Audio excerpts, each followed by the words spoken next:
Assalamualaikum semuanya. Sebelumnya saya ucapkan terima kasih karena masih terus mengikuti cerita bergambar di channel ini. Dan untuk kawan-kawan yang belum subscribe ke channel ini, dukung saya ya.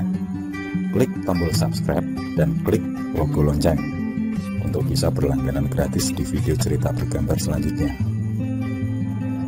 Oke, sebagai imbalannya kali ini saya akan coba menggambar sekaligus bercerita tentang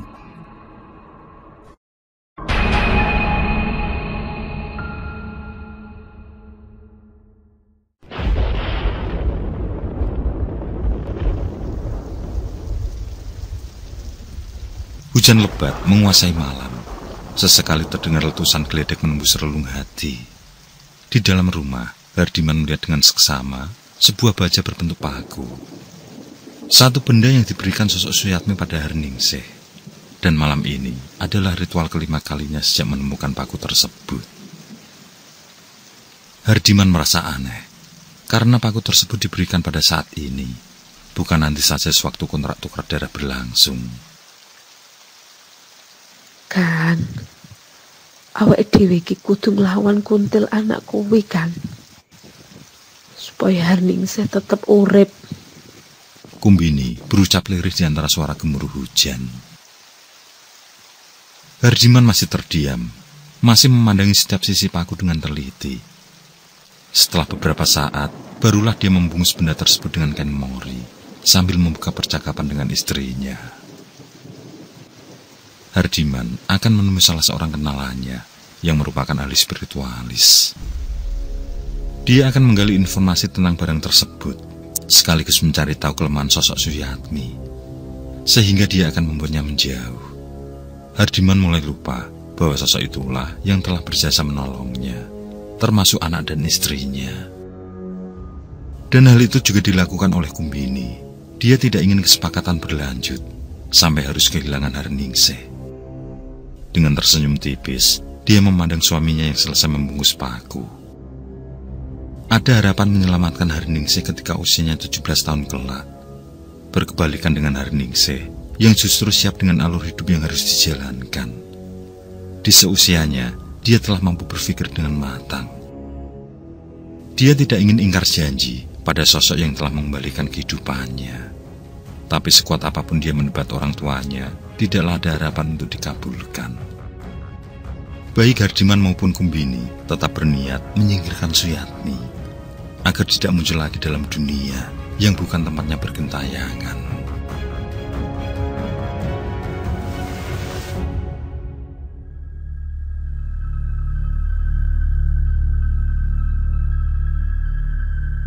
Paku kuntilanak,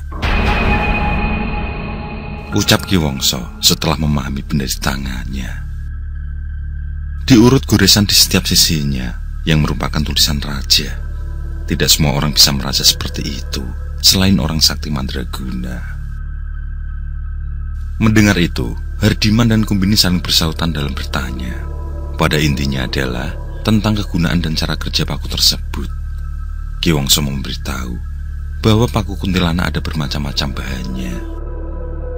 Begitu pula dengan kesaktiannya. Dan selama ini dia baru menemukan paku sejenis yang keampuhannya sangat mumpuni. Paku tersebut adalah benda yang ada di tangannya.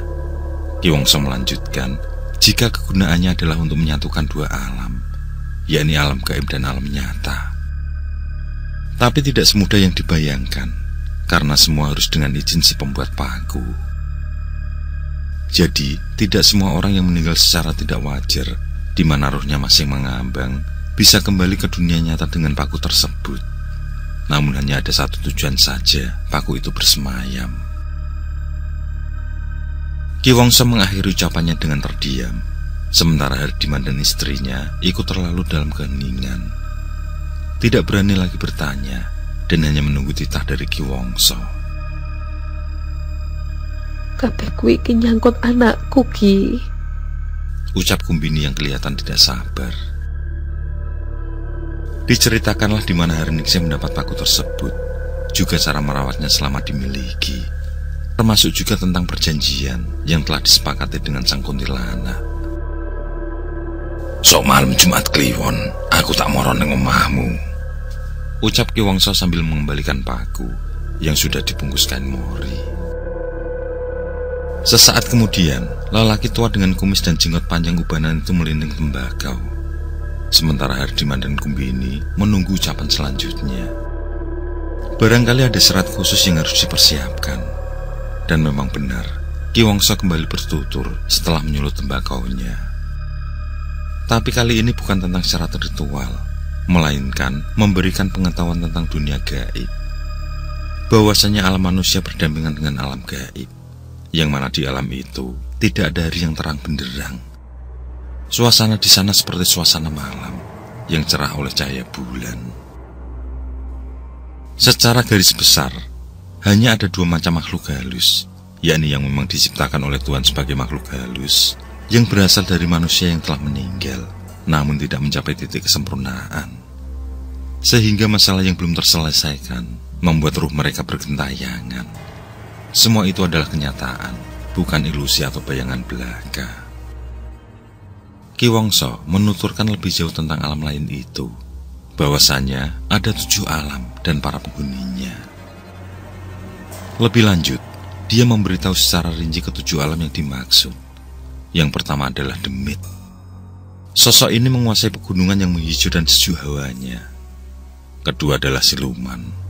Jenis ini tinggal di daerah yang berair. Kemudian yang ketiga adalah Panglambrangan, di mana alam ini dihuni oleh ruh manusia yang semasa hidupnya sengaja menjauh dari kebenaran, sehingga mereka terjebak dalam tempat yang penuh penyiksaan. Disinilah para pelaku pesugihan bermukim. Setelah mati, mereka tidak bisa pulang dengan sempurna, sehingga menjadi budak di tempat ini. Selanjutnya, atau yang keempat, adalah Kajiman. Hampir sama dengan Siluman, tapi mereka tinggal di tempat-tempat yang beriklim panas. Sedangkan yang kelima, Dayang Semara Bumi. Sosok ini adalah danyang penjaga suatu wilayah atau suatu tempat. Untuk yang keenam adalah Bekasakan. Merupakan sosok makhluk halus yang tidak sempurna dan jelek rupanya. Wajahnya sangatlah seram menakutkan. Dan yang terakhir adalah Merkayangan. Sosok penghuninya sangatlah sakti, bahkan mampu melawan kesaktian manusia. Mereka sangat bandel dan sulit diatasi. Menurut Ki Wangsa, dunia Merkayangan inilah tempat bermukim banyak hantu yang dikenal selama ini. Meski memiliki kesaktian, namun manusia sebagai makhluk yang sempurna mempunyai cara tersendiri dalam mengatasi semua sosok itu. Tapi harus memiliki pemahaman tentang semua, karena gangguan-gangguan yang dilontarkan tidaklah mudah untuk melawan. Sebagai contoh adalah orang yang kesurupan. Hanya seorang yang memiliki kemampuan lebihlah yang sanggup mengatasi gangguan itu. Cerita malam itu pun berakhir. Sebelum Hardiman berpamitan, Ki Wangsa berpesan agar disediakan bambu kuning, yakni seukuran jari kelingking yang batangnya condong mengarah ke barat laut.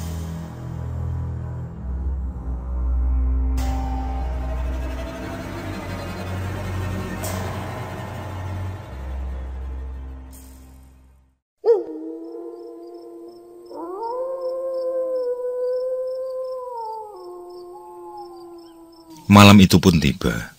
Ki Wangsa dengan berpakaian serba hitam bersiap melakukan sebuah ritual. Malam ini, dia akan mempertaruhkan nyawanya demi Hardiman, lelaki yang dianggapnya sebagai anak sendiri. Hal itu karena antara dia dan ayah Hardiman adalah kawan seperjuangan. Saat dia diburu dalam kasus PKI 1948, ayah Hardiman muncul sebagai penolong. Dia diakui salah satu keluarganya yang ikut terlibat peperangan saat terjadi agresi militer Belanda pertama. Dari pertimbangan jasa itulah, maka Ki Wangsa terselamatkan, yang akhirnya benar-benar ikut berjuang saat terjadi agresi militer kedua, hingga berujung kepindahannya ke wilayah Blora. Hardiman sendiri tidak meminta bantuan pada Ki Wangsa ketika kerusuhan komunis yang melibatkan dirinya, karena dia tahu latar belakang Ki Wangsa. Sehingga dalam pikirannya, bukan sebagai penolong, tapi malah bisa jadi ikut dibantai. Niki pakunipun Ki. ucap Kumbini setelah memintanya dari Harningsih. Sebelum paku itu berada di tangan Ki Wongso, sebuah bayangan melesat di antara mereka, dan seketika itu pula raiblah bentuk paku tersebut. Kowe kabeh bakal nanggung akibate. Suara menggema itu tidak lain adalah suara Nyai Dasih, sosok yang selama ini selalu muncul di saat Suyatmi maupun Nyi Sarminah dalam kesulitan. Tapi dia tidak berdaya saat tragedi Raja Kalacakra berlangsung. Ilmu tingkat tinggi itu jauh di luar jangkauannya, sehingga membuat jasad Suyatmi dan Nyi Sarminah lebur menjadi abu. Tebasan keris mengarah ke setiap sudut. Dengan segala kesaktiannya, Ki Wongso memburu sosok Nyi Dasih. Tapi serangan itu hampa. Beberapa saat kemudian, terlihat paku kuntilanak melayang-layang. Dalam hitungan detik, Ki Wongso berteriak sekuat tenaga dibarengi darah berhambur dari mulutnya. Paku itu telah menembus tenggorokannya, yang seketika itu pula dia roboh meregang nyawa. Di sisi lain, sesuatu yang aneh mendadak menjalar di sekujur tubuh Hardiman dan Kumbini. Secara bersamaan, mereka merasakan kram di setiap bagian sendi. Mereka pun roboh diikuti tangisan meraung Harningsih. Kegaduhan itu membuat para tetangga berdatangan mencari tahu apa yang terjadi di rumah Hardiman.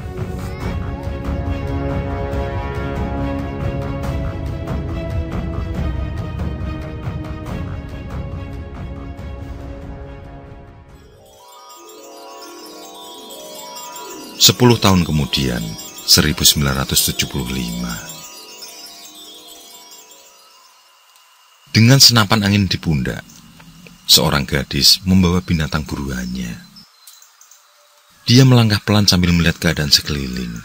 Rupanya apa yang didapat belumlah cukup. Dia masih mengintai kalau ada binatang lain untuk dijadikan sasaran tembak. Itulah yang dilakukan Harningsih selama ini. Gadis cantik jelita itu menggunakan kemampuan berburunya sebagai ladang mencari uang. Jika ada pesanan rusa, maka dengan gigi ia akan mencari tanpa mengenal waktu. Dan memang selama ini, kegiatan itu mampu cukupi kebutuhan hidup bersama orang tuanya. Kejadian di malam terbunuhnya Ki Wongso membuat ayah dan ibunya bisu secara mendadak. Selain itu, mereka juga mengalami kelumpuhan. Beruntung, masih bisa menggunakan kayu penyangga, sehingga tidak merepotkan Harningsih jika ke sumur belakang. Para tetangga yang merasa iba coba membantu dengan memberikan pengobatan pada Hardiman maupun Kumbini. Bukan hanya melalui cara medis saja, tapi juga lewat media pijat maupun media orang berilmu. Tapi kesembuhan tidak juga didapat. Semenjak saat itulah, Harningsih kecil menjadi tulang punggung. Dengan bakat alami, dia mampu menangkap ikan dengan cara ditombak. Hasil dari sungai yang dilakoni hingga di usianya yang ke-12 tahun itu mampu mencukupi kebutuhan sehari-hari. Hingga dia pun beralih sebagai seorang pemburu. Bermula dari tombak pula, dia menghabisi sasarannya. Hingga dibelilah sepucuk senapan angin yang sampai sekarang masih dipergunakan.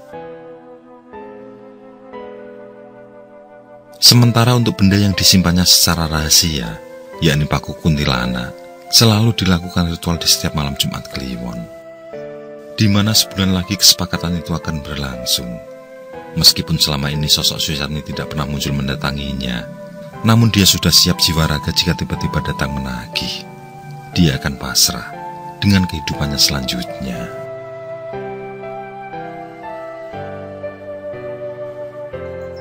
Karena tidak ada lagi hewan buruan, Harningsih bergegas pulang.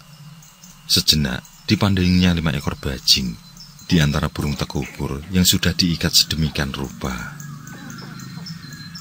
Hewan itulah yang akan menjadi uang. Ada seorang juragan yang memesan, yang katanya empedu bajing-bajing itu akan dijadikan obat. Harningsih tersenyum puas, lalu segera beranjak meninggalkan hutan.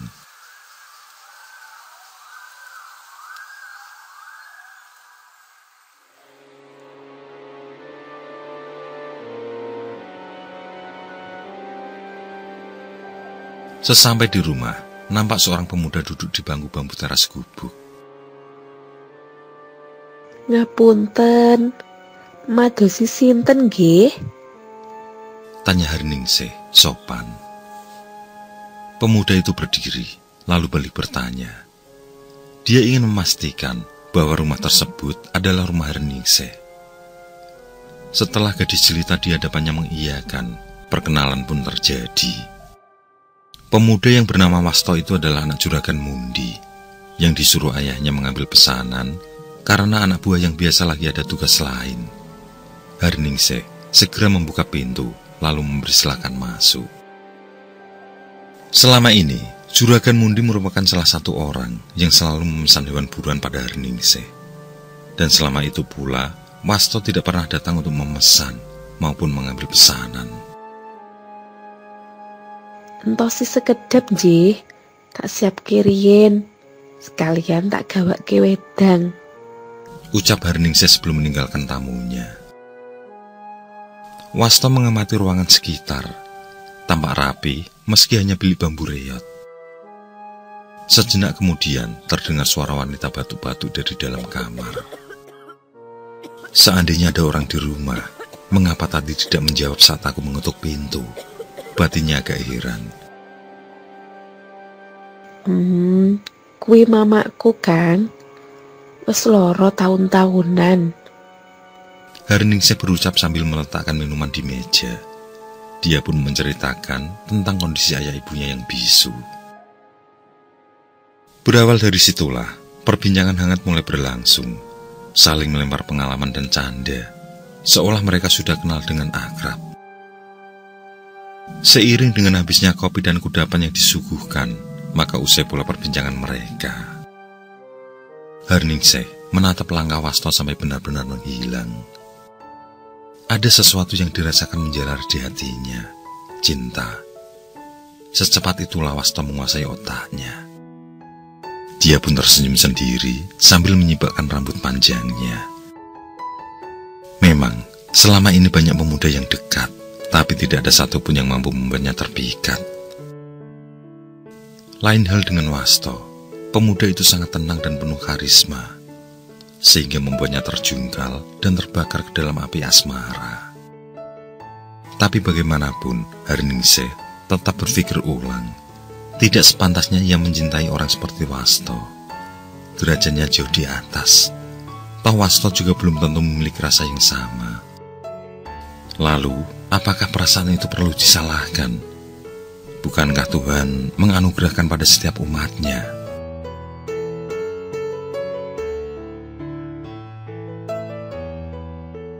Hari berlanjut. Setidaknya sudah 3 kali dalam 10 hari, Wasto berkunjung ke rumah Harningsih. Bukan sekedar iseng atau disuruh ayahnya, tapi dia memiliki niat mengobati orang tua Harningsih.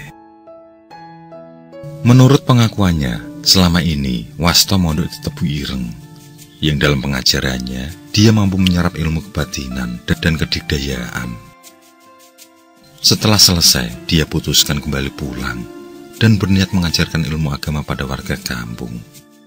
Tapi sejauh ini belum ada respon baik dari warga. Anak-anak lebih difokuskan pada pekerjaan demi membantu orang tua mereka. Meski hanya baru beberapa kali pengobatan, namun Hardiman dan Kumbini merasakan ada perkembangan. Sedikit demi sedikit, kelumpuhan itu sembuh. Sungguh, sesuatu hal yang ajaib. Tapi kebisuan mereka belum teratasi. Di satu sisi, ternyata Wasto juga memiliki rasa pada Harningsih. Jupukun barang kuwi, insya Allah aku iso ngatasi. Ucapan itu menjadikan Harningsih menjadi bingung. Bagaimana Wasto bisa tahu kegundahannya, terutama tentang paku yang disimpannya? Harningsih menolak permintaan Wasto.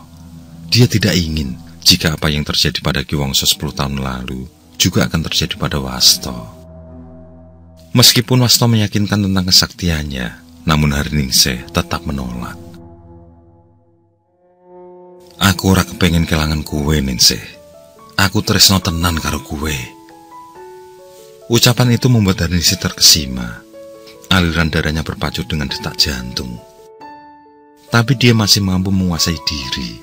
Dia tidak ingin Wasto terjebak dalam masalahnya.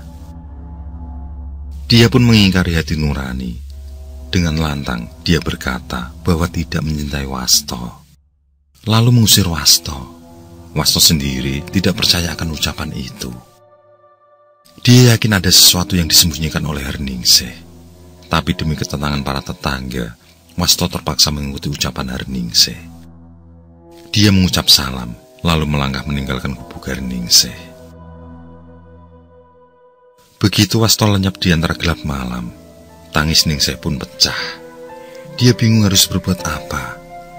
Semakin larut, dia semakin tersiksa dengan keraguan.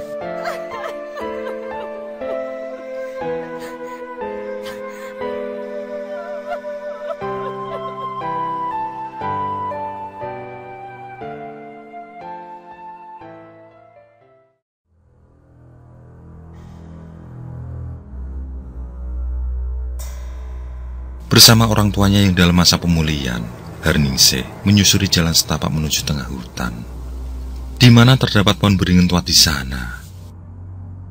Dengan paku yang ada di tangannya, dia terus melangkah di remang malam, yang tanpa disadari olehnya, Wasto telah mengikuti mereka dari kejauhan. Begitu sampai tujuan, terdengar suara tangis menyayat dari kejauhan, yang disusul suara tawa sangat menyeramkan. Kemudian muncullah penampakan sosok kuntilanak. Rambutnya terurai menutupi sebagian wajah. Sejurus kemudian, paku di tangan Herningsih terlepas, lalu melayang. Di saat itulah muncul angin kencang, dan paku itu kembali melesat dengan kuat. Kali ini merobek nadi Herningsih, hingga darah menghambur terbawa angin. Wasto yang sedari tadi menunggu, kali ini berlari dengan cepat ke arah mereka. Tapi di luar dugaan, sebelum sampai, sebuah ranting pohon beringin jatuh menerpanya. Dia pun hilang kendali, lalu terjatuh. Kepalanya terbentur akar besar, yang seketika itu dia pun tergolek tidak sadarkan diri. Sementara itu, Hardiman dan Kumbini terpaku di tempat. Mereka memang diharuskan datang, bagaimanapun kondisinya, demi menjadi saksi kontrak tukar darah tersebut. Herningsih sendiri terkulai.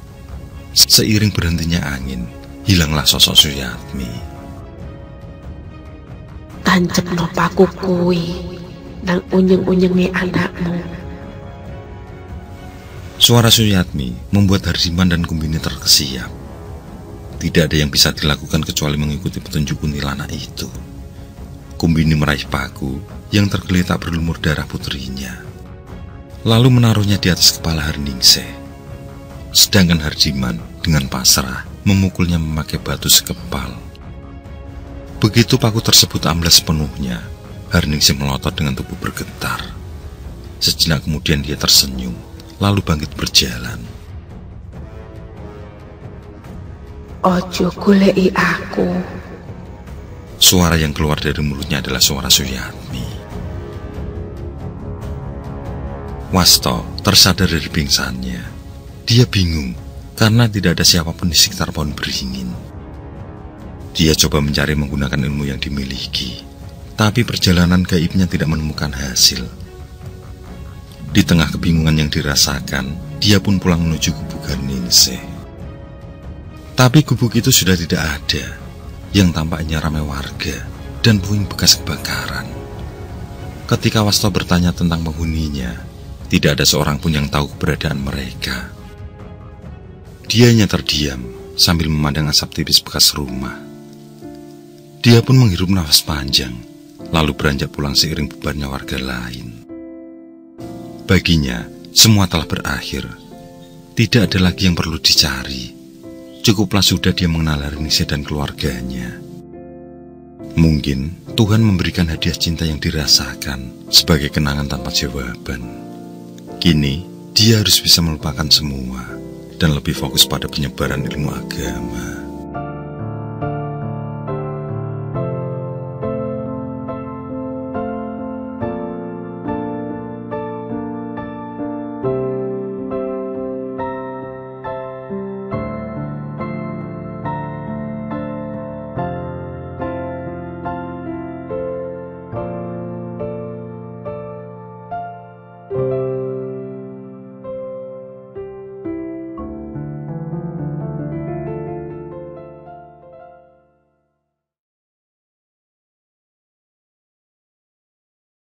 Oke, saya kira cukup cerita kali ini. Untuk cerita-cerita lainnya, silahkan buka di bagian video dalam channel ini, di playlist cerita bergambar. Sekali lagi terima kasih ya. Jangan lupa like, komen, share juga boleh. Dan untuk yang belum subscribe, langsung klik tombol subscribe. Semangat berkarya. Akhirul kalam, wassalamualaikum warahmatullahi wabarakatuh.